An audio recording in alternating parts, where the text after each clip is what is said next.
I'm Alex Radical from Board Game Co, and today I'm reviewing Enthrone from Smirk and Dagger. Enthrone is a two-player hidden role game in which your goal is to win in one of four ways. Technically, your goal is to win in one of three ways and avoid losing in an entirely different way. You're going to be playing on this board over here, and there are 8 different characters, of which you are one. When the game begins, you're going to get 3 of these cards from the 8 possible cards. You're going to look at them, and you're going to pick one as your card. That's going to be your role. In this case, I'm going to pick the Jester. That means I'm going to be this guy over here, who coincidentally enough looks like a Jester. But that means I have now defined some of the ways in which I can win or lose the game. Specifically, what's going to happen is the first way you win is if the Jester is able to enter the center of the board. If I'm able to move along the board, however I get there, and go to the center, the Jester, I'll immediately win. That is way 1 of winning. Way 2 of winning is eliminating your opponent, because your opponent is also drawing 3 cards and picking one, and if you can eliminate them, if you can figure out who they are based off of watching the movements and taking an educated guess, then you will also win as soon as you kill them. We'll talk about how to do all these things shortly, but way 1 is getting your character to the center, way 2 is killing your opponent. Way 3 is along with your character, you have a list of quarry. These 3 people are the people you're trying to kill. And yes, it is theoretically possible that one of those 3 is also your opponent, so that would just overlap nicely.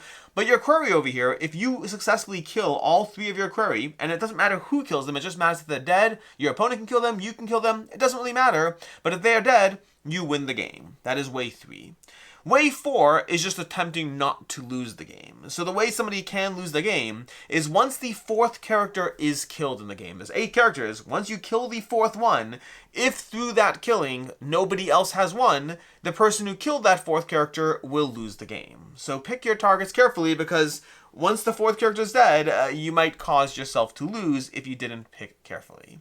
That's what you're trying to do. How do you do all this? Well, let's walk this through taking some turns over here. I can't really fully mirror out a game because it would be very different knowing what's going on, but I'll take the Jester over here, and let's say that my opponent, looking at this cards over here, has taken the King. They've taken the King, and they've left those cards aside. Keeping in mind, by the way, that means you also know 2 characters your opponent's not. So I know my opponent is not the Knight over here, as well as not the Fortune Teller. So that's going to be something that I have that knowledge because of those 3 cards that I drew. So let's work our way towards taking moves. You're going to be looking at this track over here, taking moves from this track, but you will not be able to take moves from the bottom 3.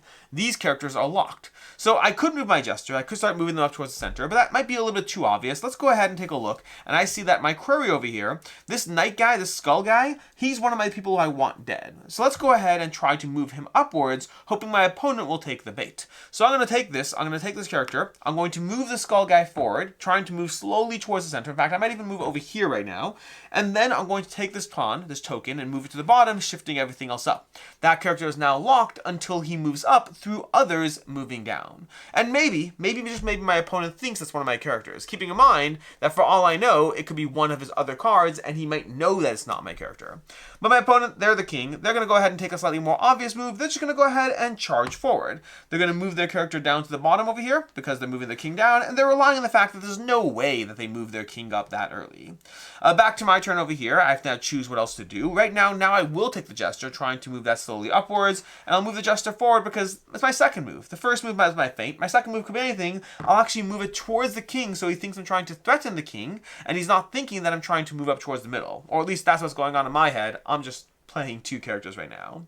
Back to my opponent over here. He has the King, but he can't move the King because the King has to move up before he can move the King. But what he can do is the Knight's over here, and we are looking at this character over here. We have the Fortune Teller over here, and the problem is if we want to kill someone, the only 2 people who can actually kill someone are the top 2. You see these swords over here? Those are the only characters that can actually kill someone, which in this case would be this guy over here, as well as this archer over here, neither of which are adjacent to anyone. So what we could do is we could try to position somebody else closer to get a killing. In fact, we see that we're the King right now, and we actually do want to kill this Rose Lady over here. So we're going to take the Rose Lady, we're going to move it forward, knowing that now we can possibly work towards killing them with this character here. Back to myself over here. I'm still trying to move that Jester upwards right now. The Jester's not available in play. It's still at the very bottom of the track. But what can I do? I do have this person over here. I can do that. I can move this guy forward. I could move the Knight forward. Let's go ahead and move the Knight forward as well, and we'll move that to the bottom. Again, just trying to work on our feints. It goes to my opponent's turn. They're again with the character with the King, and they are going to initiate a killing. They're going to take this person who's at the top, which means he's in one of the 2 spots that can kill, and we're going to move it into the spot, and we're going to see what happens. at this point, if you are that character, you'd have to announce it. But I'm not that character. No one's that character, so no one announces anything. And now what we do is we take their token and we flip it to its opposing side. Meaning now going forward, this token always refers to the token below it, giving a lot of interesting movement adjustments to the game and speeding up how fast characters can operate, because sometimes now you can actually have 2 movements in a row before a character is locked because of the way that arrow works. We'll show you a bit more soon. But now back to my turn over here. I'm still trying to move that Jester upwards. The Jester's still out of play, unfortunately. I still can't do much right now. Oh, wait, no. Wait. This one would have been at the bottom over here. This would have moved to the bottom, which means I could move the Jester upwards. So right now, I'm going to try to move the Jester up over here, knowing I can move it in here. Unfortunately, I have to be mindful that might make myself a target. The good news is we have the 2 characters that actually kill are all the way over here. There's not a lot that my opponent can do at the moment. They see that as well. They know they've killed out one of the 2 characters. They still have to kill the archer as well as, well, the horn person right now. So maybe right now could be a good time to move this guy up. In fact, what I think they're going to do right now is we're going to take the horn person up here, move it to the bottom, and move them upwards right now, which will hopefully, depending on if the character moves this, I might be able to get a killing in next turn. Over here, it's my turn. I desperately want to get that Jester up, so all I'm really focused on is trying to move things around, but I do want to throw things off my scent, so I'm going to move this guy up as well, which will also put him in contention and make the opponent choose who he thinks he can kill. The bad news is right now, by doing so, ooh, that was actually a bad move. I probably should have moved the king backwards, but it is what it is. Because by doing so, I've left this open for him to kill that person. The tricky part is right now, I'm so stuck focusing on what I'm doing that I'm going to accomplish my goal over here, and I'm going to use that kill to go ahead and take this character out and check, is anyone, that character?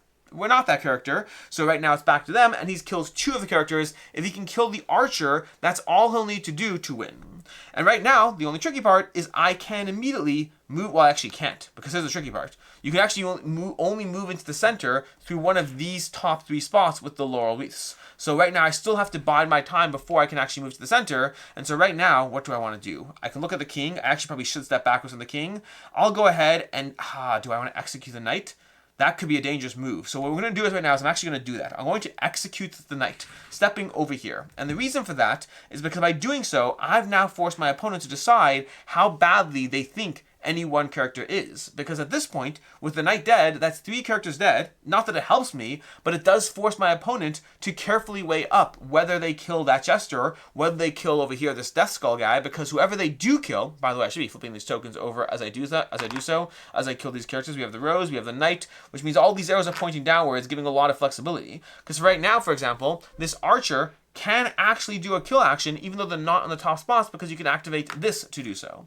The tricky part is right now the archer is the only character who can do a kill. It's back to my opponent's turn.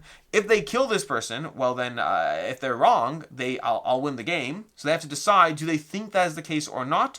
Or is it comfortable? Is it better to just move them backwards? Because right now what they can do is they could just move them backwards. So they're going to activate this arrow. Even though this character is locked, they can still do so because they can activate this arrow to move them backwards. So we're going to move that. We're going to take a step back, see how that goes, because again, that could, if I have to move them up again, it throws things off.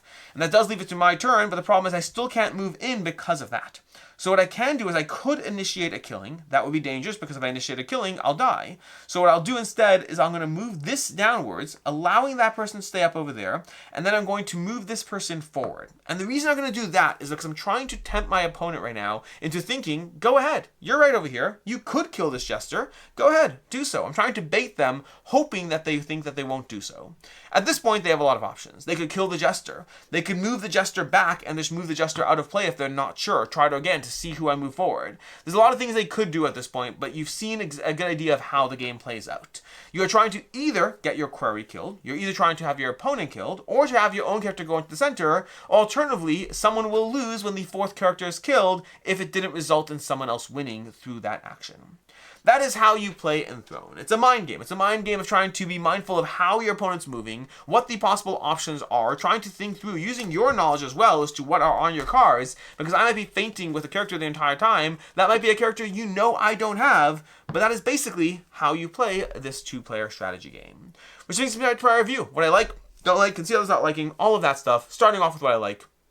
To begin with, The game is incredibly simple. And when I say incredibly simple, I mean incredibly simple. This is a 2-page rule book. It's, well, I guess 4 pages technically because back to back, but it's like setup, components, and then 3 pages of rules. It's an incredibly simple to learn game. It's very easy to teach. You can start starting a sequence of actions and it'll get people up and running very quickly. And the amount of strategic depth there is within that rule set, it's a great ratio. Very easy to learn, a lot of thinkiness as far as trying to get into the mind games of how is your opponent going to operate in the game, what are they trying to do, and how can I outplay them as we're all working on the same playing field. We're all playing on this board over here. We all have the same, well, limited amount of information, and we're trying to move our characters around, attempting to accomplish our goals while forcing our opponent to examine how they're going to read into those actions. If I kill someone, is that because it's my query? If I move someone to the center, is that because it's me, or is it because I'm hoping you'll kill them because it's my query? I can move my query to the center just to incentivize you to take them out, to have you do the dirty work for me while thinking that you're stopping me from winning. Instead, you're just helping me win a different way. There's a lot of small games going on, and the limited board, the limited pool of actions, all of that's going to give you a lot to think through within a very, very tight rule set. The fact that whenever a character dies, you flip over the token and it becomes an arrow pointing downwards really opens up the game. It accelerates the game because suddenly you can start taking multiple actions in a row with characters, and the timing of whether you move the character or whether you move the arrow, that also adds to the mind games of what is it you're trying to do. As you saw in my last action, moving the character closer so they could take out the Jester, that almost makes the character think, well, in that case, you moved it closer here. I know I could kill him. That must mean you don't want me to kill him, so I'm going to go ahead and move forward and get in the way and try to intentionally stop you. Those kinds of mind games, the thinking, the why whine in front of me while I attempt to outplay your opponent, that is entirely what this game is. You will get better at it along with the people you're playing with, getting deeper and deeper into the mind games and how you can play an action such that it gets you closer towards your goal while not playing your hand too early. Alternatively, because of the nature of mind games, sometimes playing your hand too early could be the very thing you need to make your opponent be certain that it's not your hand. As far as things I don't like in the game, first of all, I'm just not a fan of the look of the game. Like these like nice tokens over here, those are great. Those miniatures, a little bit of a wash on them, that's great. But the overall look, I'm not a fan of the look. I like the gameplay. I'm not a fan of the overall look of the game. It doesn't. This wouldn't have pulled me in. The box wouldn't have pulled me in. The board wouldn't have pulled me in. For whatever reason, again, it kind of works now that I already know and like it, but it's not something that would have pulled me in initially. I went for this game despite the way it looked, not because of the way it looked. I'll also say that from a gameplay standpoint, the only real critique I have is that there is a limit to the amount of mind games you have here. And that term, wine in front of me, it's from the Princess Bride. It's the idea that you sit there and say, well, you would have put the poison in front of me. But you know that I know that you would have put the poison in front of me. Therefore, you would have put the poison in front of you so that I would switch the cups. But you know that I know that you know that, and therefore you would have put it in front of me. It's an endless mind game. And this game, to a certain extent, boils down to that. It's all mind games. There's nothing else happening here, which means at a certain point, I do wonder if this game will have played out the levels of intrigue that you can still be enjoying while going through this. Because right now, I'm still in the enjoyment phase. Right now, I'm still in the leveling up with other players as we attempt to try to outplay each other in the game. Finding those new tricks of ways to get into your head and get around you.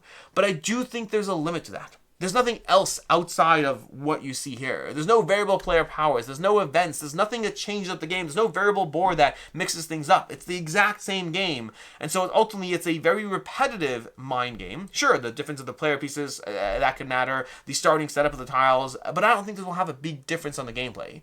Which means it's the exact same structure every single time. Which means I do have concerns as to whether this will hold up over 10, 15, 20 plays. Or whether it's a game that those mind games are great for the first 5 times you play, but not so much for the first 15 times you play. So that's my biggest concern.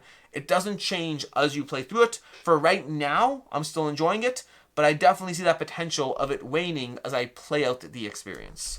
As far as I can see others not liking, it is easy to lose track of which characters are which. Some are more obvious than others. This Jester hat is pretty obvious, although sometimes you actually will confuse it with these just because of the nature of the way their heads look. But a bunch of these characters, they're not immediately obvious. The fact that this is the skull character is sure, you can see that, but when you're playing on the board, it's very easy to lose track of a character, and I've had it happen at least one time so far, where I killed the wrong character because I kind of mentally swapped who was who in the game, and I was like, I got you, and then I killed them, and they're like, it's actually me over there, and I was like, yeah, that's who I thought it was earlier. I just got them confused. So that can happen as you play.